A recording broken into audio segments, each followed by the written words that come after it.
Hey guys, Wyatt Claypool here. It may be a new year, but Prime Minister Justin Trudeau is still the same man he was in 2024. Narcissistic, won't listen to anyone, and absolutely terrible at his job. And now it looks like the Quebec Liberal caucus has turned on him, according to sources that were talking to the mainstream media. You can see here it says Quebec Liberal caucus wants Trudeau to resign. Sources. Quebec Caucus Chair Stephen Lazon consulted with MPs individually over the holidays. Sources tell CBC News, and if you go through it, basically all of them are absolutely terrified they could lose their seats and don't know why Justin Trudeau staying on is going to benefit them at all. The thing we always have to remember with all the Liberals coming after Trudeau now is they're not doing this because suddenly they realize that he's bad for the country. No, they realize that he's bad for their growing pensions. He's bad for their reelection bids. He's bad for their reputations. Not that they weren't on board with him the entire time up to this point. He just became inconvenient to be around. But then again, whenever you look at the Liberals' leadership hypothetical polling, who could they actually replace him with? I want to make a separate video at some point over this absolutely abysmal article Mark Carney released in the Globe and Mail about what we can look forward to in 2025. It is utter garbage. It is pablum. You read it and you're like, this man has gotten a lobotomy. He actually just thinks marketing speak is appealing to people. It's not. Anyways, but let's go into why is Justin Trudeau sticking around? Because you'd think Quebec caucus is against him. How else could he move forward? The Atlantic caucus of the Liberal Party just released a letter saying they want him to resign. That's another massive stronghold of support for the Liberals. But now the Quebec caucus, the province where Justin Trudeau has his own seat, they're against him. Why does this not really seem to affect Justin Trudeau on a personal level? Because he's still motoring forward. He's still putting out really smug videos, acting as if he's on top of the world. And the reason why is because the Quebec caucus and Quebecers in general are not really his base. While, yes, he does a lot of pandering towards Quebec, Justin Trudeau's base has always fundamentally been not even the Toronto people, not the Toronto MPs. It is the Toronto media. The media is Justin Trudeau's base, and they are still generally on side with him. No matter how much people can pretend that the legacy media has turned on Trudeau because there's some bad headlines now, they still are trying to push him over the top. They are still will continue to attack Pierre Poilievre and the Conservatives over nonsense to give Trudeau an angle, but they will eventually have to start covering some of the stuff going on around him, but they do cover it in the weakest way possible. Here's what the current projections look like in Quebec. It's absolutely insane that now, on average, not in one poll, on average, the Liberals are below the Conservatives and below them by quite a bit. This is the federal Quebec polling averages. Bloc Québécois, 37.2%, not a surprise. The Conservatives have actually gained the most, gaining 6.5 points, and they're now at 25.1. Liberals, 19.5. NDP, 11. And then the PPC and the Greens are somehow hanging on there in Quebec, but not getting any seats. This is devastating. But do you know why it doesn't matter to Justin Trudeau? It's the pettiest reason you'll ever hear in your life. Justin Trudeau doesn't want to leave because he gets to be the G7 president this year. He gets to chair and lead the G7. And there is nothing Trudeau likes more than being on camera and having people say nice things about him, even though he doesn't deserve it at all. Anyways, before I go into this next part, I just want to remind you guys, hey, if you like this channel and you're not yet subscribed, scroll down and hit that subscribe button so that you can see my videos more frequently in the future. Help me get to 100,000 subscribers by the end of the year 2025. That is my New Year's resolution, I suppose. It's very petty and very narcissistic, but whatever. I'm trying to get to 100,000 views, help a guy out. But here is something that Kirk Lubinov said on Twitter just today, and I think it is a very incisive point to be making right now, because everyone's wondering, why doesn't Trudeau just leave? What else is there for him to do or screw up, or however you're framing on that is? Kirk says Justin Trudeau isn't resigning, and this is why. No way he is giving up on this. And then we have Dennis Schmal here saying, I believe from the G7, Canada will assume the G7 presidency as of today, Many thanks to Justin Trudeau and the Canadian people for their unwavering support for Ukraine. We look forward to continuing close coordination, defense assistance, and increasing sanctions on Russia, including on the Shadow Fleet. We are grateful to Italy for its leadership during the 2024 presidency. We welcome the decision to transfer 50 billion from Russia's frozen assets. Only by working together can we ensure lasting peace and security for all. Or he might be like the G7 coordinator for Ukraine. Yeah, Trudeau ain't giving up on this because, again, what else is there? Like, the thing is that in a good world where politicians have nobility, you're doing a bad job, people don't like you, you should step out. Jagmeet Singh is a perfect example of this. We're going to talk about him a little bit later in this video as well.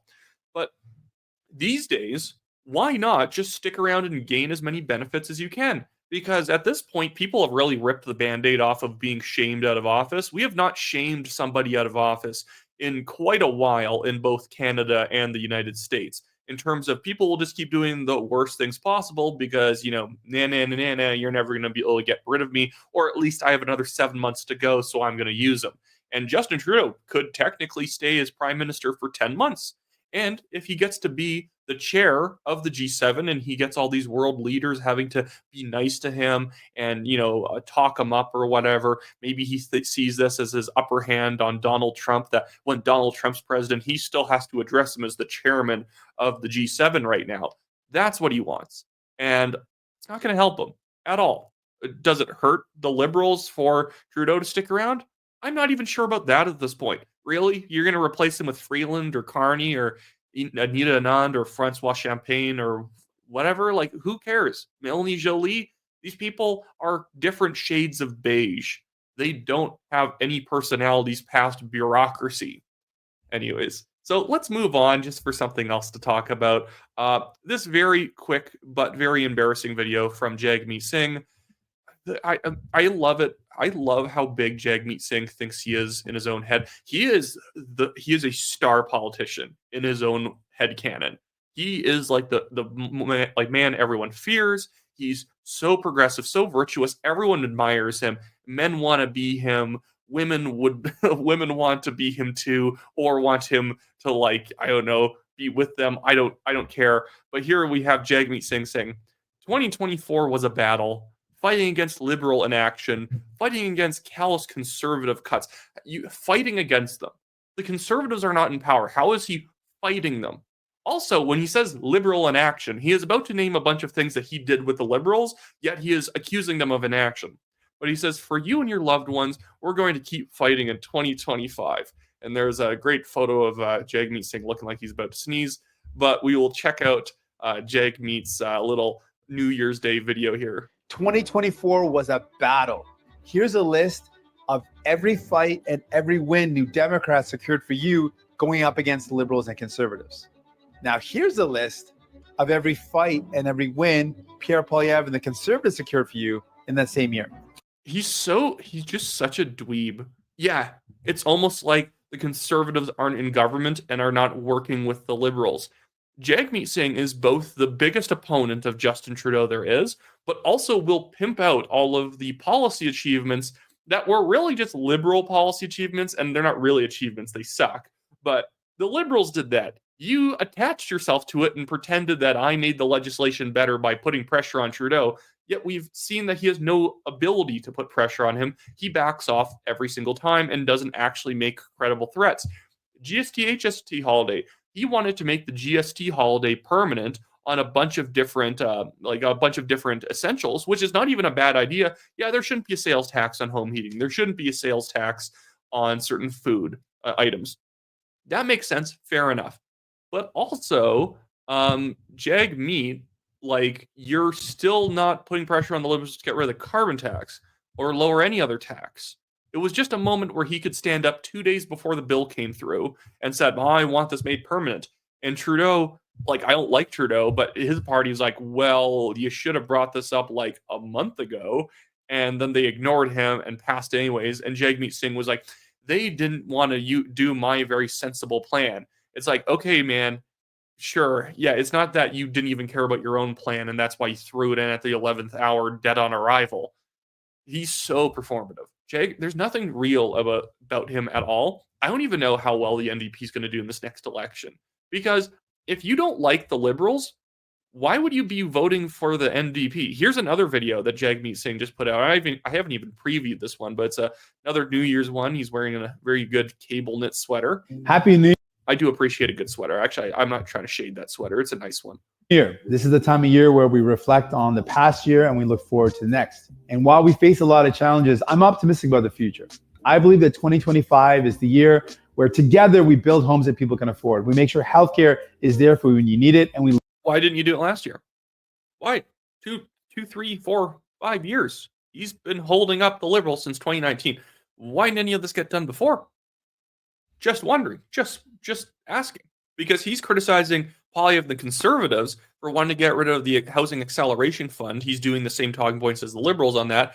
But if that program was so good, why is it only now that we have to commit to building affordable homes? I thought we were doing that already. It's almost like Singh knows in his heart that we actually haven't made any room. We have not budged an inch on these massive policy issues. Lower the price of groceries. For too long, billionaires and CEOs have had their time. 2025 has got to be the people's time. From my family, from the New Democratic Party to yours, Happy New Year. He's so boring. He's just boring. Oh my goodness. Anyways, that's it for me today, guys. A little bit tired because it's New Year's, and for some reason, I don't even go to like any New Year's events. I just happen to stay up till 3 a.m. So then I made this video late in the day. I'm sorry, everyone. But yeah, just want to get a good video out on the first day of the year. I'm going to try to be uploading every day. Doing a little, like, I'll always skip days. If there's truly nothing to talk about, I will skip days. But I'm going to try and make a video or two every single day, slowly grinding our way up to that 100,000 mark. And if you want to support the show, again, like, share, and subscribe. And then you can also donate to the Give, Send, Go Legal Fund and sign up on my website, WyattClaypool.com, if you guys want a way of getting recommended good candidates to vote for in basically different nominations around the country, leadership races, as well as federal and provincial MLA or MP nominations for conservative parties. Anyways, so that's it for me today, guys. Have a good one.